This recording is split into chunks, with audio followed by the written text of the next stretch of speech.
할렐루야. 예, 설 모두 잘 보냈습니까? 예. 오늘 이제 오병이어에 대한 얘기를 여러분에게 하려고 합니다. 이 떡에 대한 얘기예요. 여러분, 우리나라는 옛날부터 배고파가지고 떡에 대한 속담이 굉장히 많습니다. 그죠? 여러분이 아는 떡에 대한 속담이 뭐가 있습니까? 예? 떡 본 김에 제사 지낸다. 그림에 떡이다. 떡 주무르듯이 한다. 뭐 지 마음대로 하는 거 뭐 떡 주무르듯이 한다 그러잖아. 떡 먹기 전에 뭘 한다? 김치국부터 마신다. 그런 말이죠. 자다도 노인 말 들으면 떡 생긴다 그랬어요. 진짜 좋은 말은 밥 위에 떡일세. 그 말은 밥만 해도 족한데 떡까지 줬으니까 흡족하고 만족한 걸 표현할 때 떡 위에 밥일세. 그런 거예요. 그런 것도 알아놓고 써보면 재미있어. 또 이런 말도 있어. 날떡국에 입천당 띄인다. 그런 말도 있어요. 제대로 안 된 떡국에 퍽퍽퍽 끓여가지고 빨리 꺼내가지고 먹었는데 날떡국에 입천당만 띄고 별로 덕이 없다는 거예요. 그런 말, 하여튼 그런 떡에 관계되는 얘기가 굉장히 많아요. 많은데 오늘 또 떡에 관한 얘기예요. 떡에 관한 얘기야. 예수님 살던 시대에는 사람들이 밥을 하루에 2끼밖에 못 먹었어요.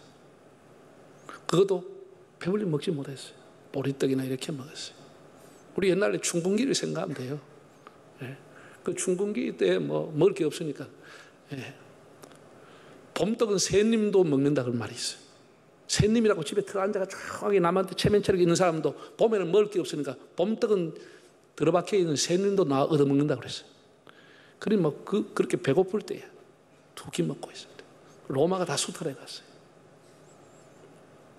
이걸 배경으로 해서 이제 예수님께서 그 호수 주변에 지금 가면 5병이 7병이 했던 장소 이제 표지석이 있어요.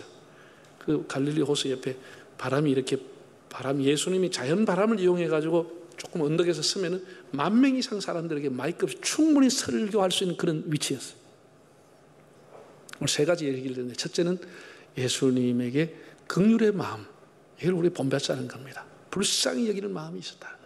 사복음서에 다 기록되어 있는데, 자, 마태복음 한번 보겠습니다. 마태복음 14장, 예수께서 나오사 큰 무리를 보시고 불쌍히 여기사 그 중에 있는 병자를 고쳐주시니라.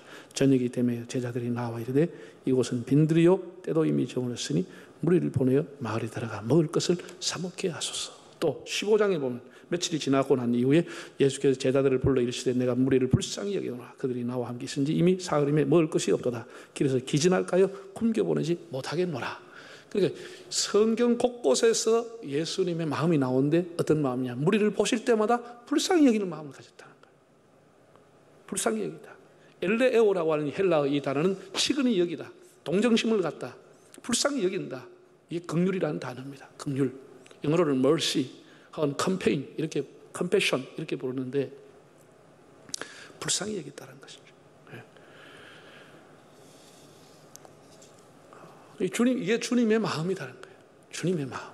우리가 예수님을 닮아가는 길, 예수님의 제자가 되려면 주님의 마음이 뭔지를 알아야 되고 그 마음을 배워야 되지 않겠어요? 주님은 불쌍히 여기는 마음을 가졌다는 거예요. 긍휼의 마음.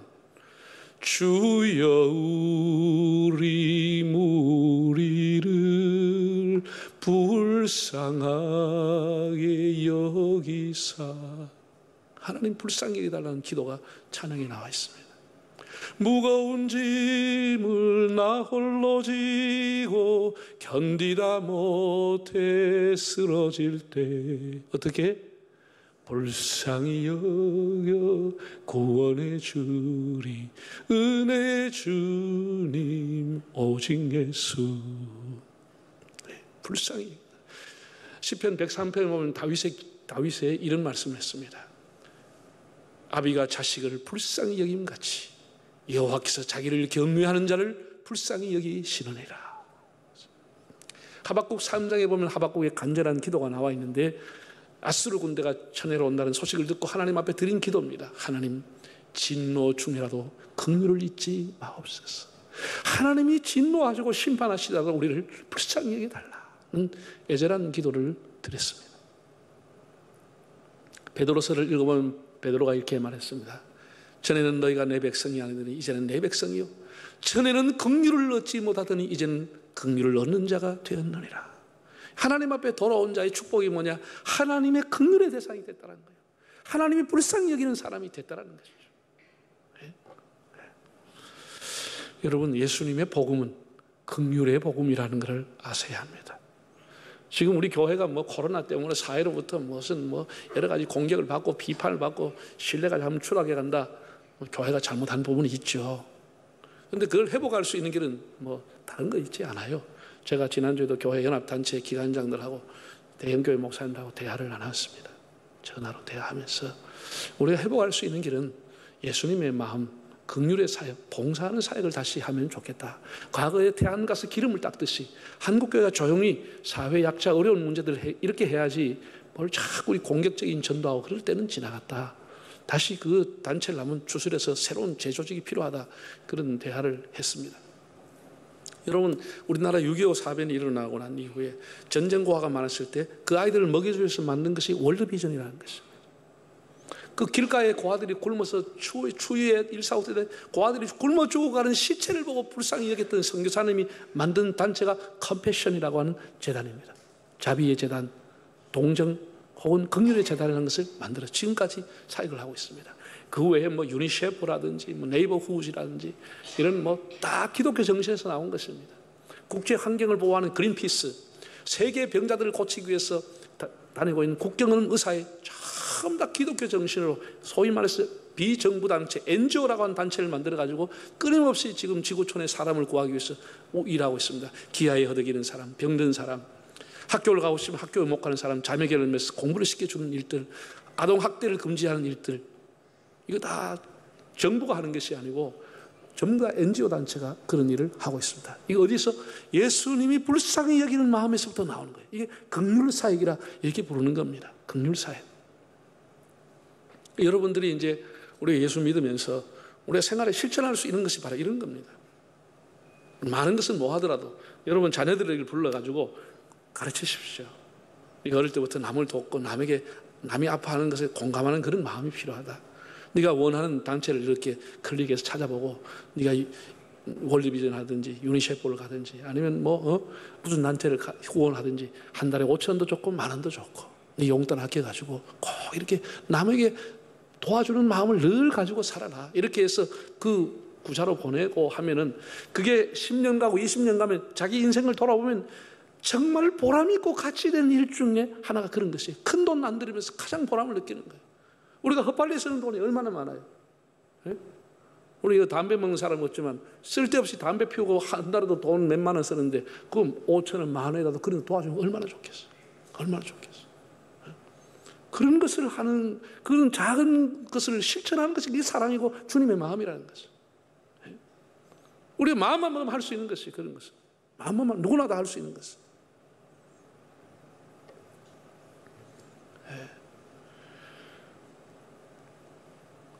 긍휼히 여기는 사람이 결국은 긍휼히 여김을 받게 되는 거예요. 하나님 앞에. 네? 디모데전서 1장을 보면 바울이 이렇게 말했습니다. 내가 비방자요 폭행자요 핍박자였으나 사도가 된 것은 주님이 나를 긍휼히 여겼기 때문이다 그랬어요. 자기가 이렇게 참 자격이 없는 사람이지만 하나님의 종이 되고 사도가 된 것을 돌아보니 주님의 긍휼이 있었기 때문이다 라는 고백을 한 것입니다. 오늘 우리에게 표현하면 이렇게 말한 거예요. 나는 불합격자요, 나는 커트라인 미달자이지만 내가 목사가 되고 장로가 되고 집사가 되고 구역장이 되고 찬양대원이 된 것은 하나님의 긍휼이 내게 있었기 때문이다. 이런 얘기인 것이에요. 하나님이 나를 불쌍히 여기 줬기 때문에 내가 하나님 앞에 봉사하며 살아가는 것입니다. 이 실한데 1930년대 뉴욕에서 일어난 일입니다. 어느 날 재판정에 이제 판사가 나가서 배심원 강에 나가보니까 한 노인이 서 있는 거예요. 그 사람은 내용을 보니까 이 즉석 재판인데 현행범으로 잡혀와서 제가 전에 가서 빵을 훔치다가 들켜가 온 거예요. 그래가지고 왜 그렇게 하시느냐 그렇게 했더니 그분이 진술하기를 판사님 죄송합니다. 제가 여러 군데 취직을 하려고 여러 군데 문을 두드렸지만 나이가 많다고 아무데도 받아주는 것이 없습니다. 제가 3일을 굶었습니다. 어쩔 수 없이 나쁘시고 나쁜 것인지 아지만 빵을 좀 훔쳤습니다. 그래 너무 기가 막히지. 그래 판사가 그 얘기를 듣고 판결을 냈습니다. 뭐라고 해야죠? 예? 여러분 판사가 또 뭐라고 하겠어요? 판사가 이렇게 한 거예요. 법은 만민에게 평등한 것입니다. 부자라고 봐줄 수 없고 가난하다고 면제되는 것은 아닙니다. 그래서 당신은 절도를 했기 때문에 벌금 10불을 선고합니다. 그 돈 1불도 없는 사람인데 10불을 벌금을 내라고 선고를 하고, 이게 돈 내지 않으면 며칠 동안 유치장에 들어가야 됩니다.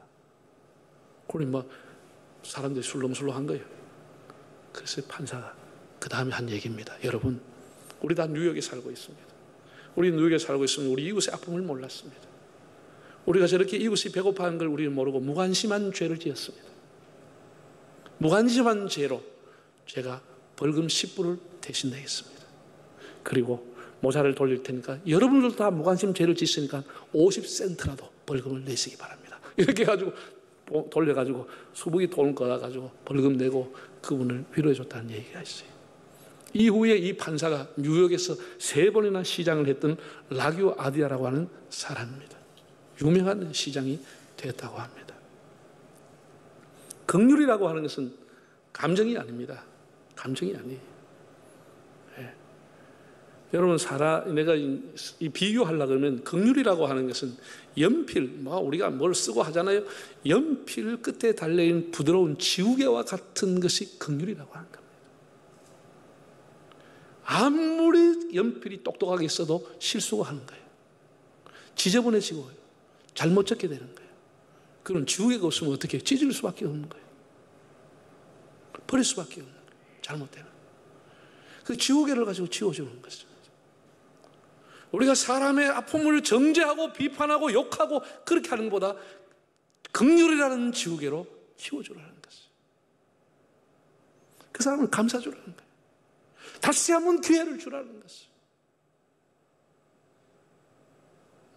이게 긍휼이라고 하는 것이죠. 긍휼이라고 하는 것이죠. 우리에게 지금 필요한 것은 우리 시대에 이런 긍휼의 지우개가 필요하지 않습니까? 다 똑똑해 날티면 어떻게 되겠습니까? 그 사람을 감싸주고 도와주고 그 사람과 함께 아픔을 손을 잡아주는 그 실수에 대해서 그 사람을 다시 만회할 수 있는 기회를 줄 수 있는 긍휼의 지우개라고 하는 것이 있을 때 그 사람이 다시 일어나게 되는 것입니다. 짓밟는 것보다. 누가 실수 안 하는 사람 어디 있어? 예수님께서 사도 바울이 보면 예수 그리스도 옷 입자고 했어. 그 옷이 뭐냐? 긍휼의 옷을 입으라는 거예요. 긍휼의 옷을 입고 상대를 보라는 거예요. 정죄의 옷을, 비판의 옷을 입지 말고 서로를 배려하는 긍휼의 옷을 입어라. 금년 우리가 선한 능력으로 살아가자고 파종 찬송할 때마다 하는데, 선한 능력이라고 하는 것이 긍휼의 옷을 입고 긍휼을 작은 것이지만 실천하는 것입니다. 불쌍히 여기는 마음, 이게 주님의 마음이라고. 두 번째는 예수님께서 빌립에게 넌지시 이렇게 말씀을 했습니다. 이 많은 사람 어디서 떡을 구해서 먹이지? 이렇게 물어봤습니다. 자, 6장 6절을 읽어보겠습니다. 이렇게 말씀하시면 신이 어떻게 하실는지를 아시고 빌립을 뭐 하자고? 시험해 보려고 하셨다.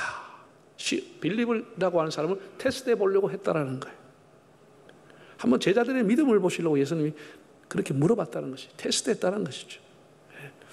빌립이라고 하는 사람은 참 아주 합리적이고 상식적이고 그런 통념상 그렇게 누구나 얘기할 수밖에 없습니다. 예수님, 여자와 아이 외에 5,000명이라고 하면 최소한 10,000명 이상은 모였는데, 최소한 10,000명 이상은 모였는데 이 사람들 배불리가 아니고 조금씩이라도 한 뒤라도 주려고 하면 200데나리온의 떡이 있어야 됩니다. 200데나리온, 노동자의 하루 폰값이 1데나리온이니까 200명이 일한 폰값, 우리 하루에 5만 원 같으면 얼마지? 200데나리온 1,000만 원. 하루에 일당이 10만 원 같으면 2,000만 원이 필요하다는 거예요. 200데나리온의 떡을 가져온다 그래도 배부리 못 먹고 최소한 그냥 조금 돌아갈 정도인데 돈도 없고 빵집도 없고, 예수님 안 됩니다, 돌려보내야 된다, 이렇게 얘기했다는 것이죠. 누구나 다 그렇게 얘기할 수 있죠. 그런 거. 이게 이제 빌립의 아쉬운 점입니다. 아쉬운 점입니다. 우리가 교회에 나와서 신앙생활하고 성경을 배우고 하는 이유가 뭐냐? 하나님과 나는 다르다고 하는 것을 배우기 위함인 것입니다. 하나님의 수준과 내 수준, 하나님의 능력과 내 능력이 같으면 뭐 달라고 우리가 기도해요? 뭐 달라고 교회 굳이 나와요? 신앙의 가장 기초가 뭐냐? 하나님과 나는 다르다고 하는 것을 배우는 것이에요. 이거 깨닫는 또 오랜 세월이 가야 돼. 깨지고 터지고 쪼개지고 병원 가고 수술 받고 잡아째고 막 망했다 흥했다 이렇게 몇 번 디베져야 겨우 깨달아지는 게 하나님하고 내하고 좀 다르구나. 이거 느껴진다니까. 근데 그것도 안 느끼고 빨리 깨달으면 그 사람은 복 받은 사람이야. 복 받은 사람. 따라합시다. 하나님하고 내하고는 클래스가 다르다. 하나님하고 내하고는 레벨이 완전히 다르다. 그런 게 여러분 믿어져요? 예? 여러분 물어봅시다. 내가 뭐 하면 하나님 뭐 하는 겁니까? 내가 안 되면 하나님 불가한 겁니까? 그럼 못 올라가 하나님 앞에 기도해요. 자기 믿고 살면 되지. 자기 통장 믿고 자기 주머니 믿고 살면 돼요. 그런 사람은. 빌립의 가장 약점이 뭐였느냐? 현대교회의 약점이 뭐냐? 예수님이 곁에 있지만 예수님을 무시하고 자기 머리로 살아가는 것이에요. 예수님하고 아무 상관없이 예수 믿는다 하면 살아가는 거예요. 이게 우리 가장 약점이라.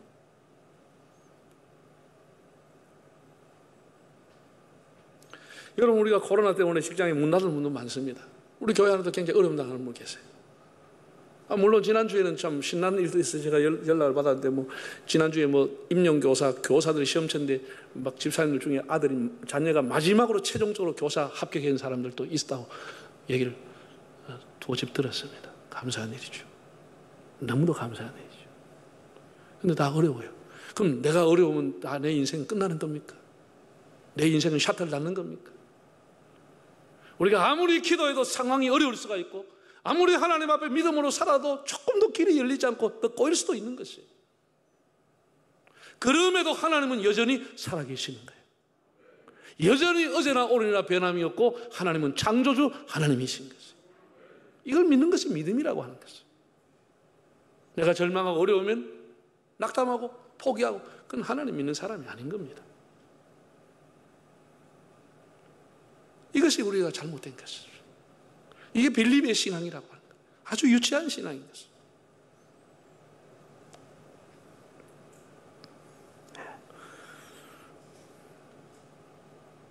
우리가 원치 않은 상황이 일어난다 할지라도 하나님은 여전히 하나님이시다 라고 하는 믿음, 하나님이 임마누엘로 여전히 나와 함께 하신다는 이 믿음이 있을 때에 우리는 어려움을 극복할 수가 있는 것입니다. 세 번째 이야기입니다. 육신의 떡과 생명의 떡에 대해서 말씀을 드리겠습니다. 예수님께서 오병이어의 사건이 일어나고 난 이후에 그 다음날 군중이 더 많이 모였습니다. 그럴만 하지요. 여러분 이거 듣도 보도 못한 일이 눈앞에서 일어난 겁니다. 30달 된 병자가 일나쁘지요. 문둥병자가 일나쁘지요. 마구 요만한 도시락 가져와서 그 수많은 사람, 그것도 냄새 맡은 게 아니고 다 배불리 먹고 역두강존이 남았죠.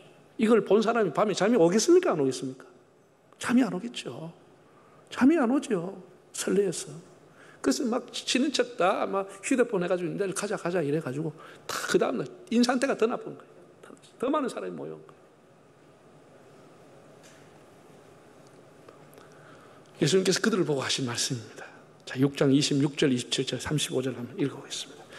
예수께서 대답하여 이르시되 내가 진실로 진실로 너에게 이르노니 너희가 나를 찾는 것은 표적을 본 까닭이 아니요 떡을 먹고 배부른 까닭이로다. 썩을 양식 위하여 일하지 말고 영생하도록 있는 양식을 위하여 하라. 이 양식을 인자가 너에게 주리니 인자는 아버지 하나님께서 인치신 자니라. 또 35절 예수께서 이르시되 나는 생명의 떡이니 내게 오는 자는 결코 줄이지 아니할 터이요 나를 믿는 자는 영원히 목마르지 아니하리라.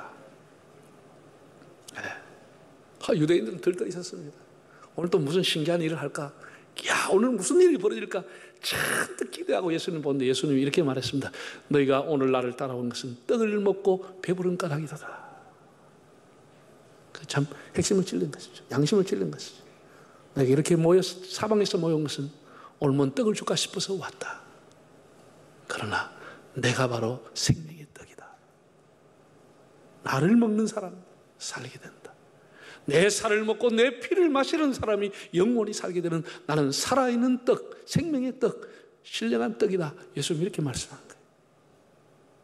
얼마나 중요한 말씀인데 사람들이 이해를 했겠습니까? 그 당시에 이해를 했겠습니까? 자, 중요한 얘기니까 한번 읽어보겠습니다. 48절부터 56절까지. 자, 읽어봅시다. 내가 곧 생명의 떡이니라. 너희 조상들은 광야에서 만나를 먹었어도 죽었거니와 이는 하늘에서 내려온 떡이니 사람으로 하여금 먹고 죽지 아니하게 하는 것이니라. 난 하늘에서 내려온 살아있는 떡이니 사람이 이 떡을 먹으면 영생하리라. 내가 줄 떡은 곧 세상의 생명을 위한 내 살이니라 하시니라. 그러므로 유대인들이 서로 다투어 이르되 이 사람이 어찌 능히 자기 살을 우리에게 주어 먹게 하겠느냐. 예수께서 이르시되 내가 진실로 진실로 너희에게 이르노니 인자의 살을 먹지 아니하고 인자의 피를 마시지 아니하면 너희 속에 생명이 없느니라. 내 살을 먹고 내 피를 마시는 자는 영생을 가졌고 마지막 날에 내가 그를 다시 살리리니 내 살은 참된 양식이요 내 피는 참된 음료로다. 내 살을 먹고 내 피를 마시는 자는 내 안에 거하고 나도 그의 안에 거하나니. 이렇게 말씀하신 거예요. 네. 구약 시대에 모세 시대에 이스라엘 백성들은 광야 생활하면서 날마다 하나님 주신 만나를 먹었습니다. 만나를 먹고 그들은 생존했습니다. 그러나 그것은 엄밀하게 따지면 그건 썩을 양식이었습니다. 먹고 대변으로 나오는 배설하는 썩을 양식이고 영원히 살 수 있는 만나는 아니었다. 예수는 그렇게 말씀하는 거예요. 구약에 하나님의 성막 안에 지성소와 성소가 있었습니다. 그 지성소 안에 있어 일주일에 한 번씩 제사장들이 바꾸는 떡, 새로운 떡. 그 떡은 다가올 생명의 떡에 대한 그림자요 상징이었다. 이렇게 말씀하는 거예요. 내가 바로 실제적인, 이제 그림자가 아닌 실제적인 생명의 떡이고 살아있는 떡이라고 주님이 말씀하는 거예요. 나를 먹는 자는 영원히 사는 것이다. 다시는 떡을 갈 필요가 없다는 것이죠. 그래서 우리가 성찬을 합니다. 예수님의 떡과 살을 기념하는 성찬을 하는, 성찬이 그리 중요하죠. 다시 말해서 예수님의 피를 믿는 사람은 예수님을 먹는 사람이에요. 예수님을 믿는 사람. 예수님의 살을 먹는다고 하는 것은 예수님을 십자가를 믿는다, 그런 의미와 동일한 것이에요. 예수님의 십자가의 사건을 믿는 것은 예수님을 먹는 것과 동일한 것이고 그것은 바로 영생의 길이다. 예수님 그렇게 말씀해 주신 것입니다. 우리가 성경을 읽고 있습니다. 그 성경 날마다 읽는데 신령한 떡이라고 합니다. 우리 영혼의 양식이라고 그러죠. 생명의 양식이라고 합니다. 그건 영혼으로 갈 수 있는 길인 것입니다. 영혼으로 갈 수 있는 길인 것입니다. 그건 썩어 없어지는 양식이 아니라는 것이죠. 그 말씀이 우리 속에 역사하면 우리 영혼이 살게 되는 것이죠. 예수님을 믿는다고 하는 것은 예수님의 몸과 살을 먹는다, 피와를 먹는다고 하는 동일한 단어인 것입니다. 그래서 나를 먹는 사람은 영원히 사는 것이다. 내가 곧 생명의 떡이기 때문이다. 이렇게 예수님이 말씀을 한 것입니다. 사랑하는 여러분, 오늘 제가 세 가지 말씀을 드렸습니다. 첫째는 우리 어떻게 살자고요? 예? 긍휼의 마음으로. 교회는 긍휼의 사역을, 여러분 개인은 긍휼의 삶을 살아야 됩니다. 그것은 연필 뒤에 달려있는 부드러운 무지개와 같은, 지우개와 같은 것이고, 우리가 긍휼의 옷을 입고 살아가면 교회가 화평하게 되는 것이에요. 여러분 가정이 화평하게 되는 것이에요. 우리 사회가 또 새로워지는 것이에요. 이 긍휼의 옷, 상대방을 긍휼히 여기는 마음, 컴패션하는 마음, 이런 것이 아주 중요한 것입니다.